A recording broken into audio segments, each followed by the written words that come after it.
দিল্লি থেকে আজকে কলকাতায় ফিরলেন অভিষেক বন্দ্যোপাধ্যায়। বিমানবন্দরে সাংবাদিকদের প্রশ্নের উত্তর এড়িয়ে তড়িঘড়ি গাড়িতে চড়ে বসলেন তিনি। ভাবখানা এরকম যেন বিদেশে গিয়ে চোখ দেখানোর অনুমতি অনেক কষ্টে সুপ্রিম কোর্টের কাছ থেকে পাওয়া গেছে, তাই আর কোনো বিতর্কের মধ্যে যেতে চান না তিনি।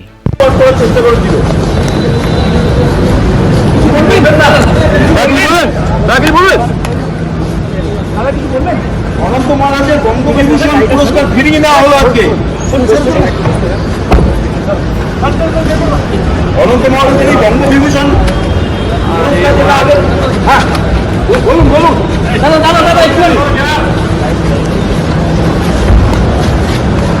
আর্থিকর্গণের মধ্যে প্রমাণ লোপাট করার চেষ্টা করেছিল।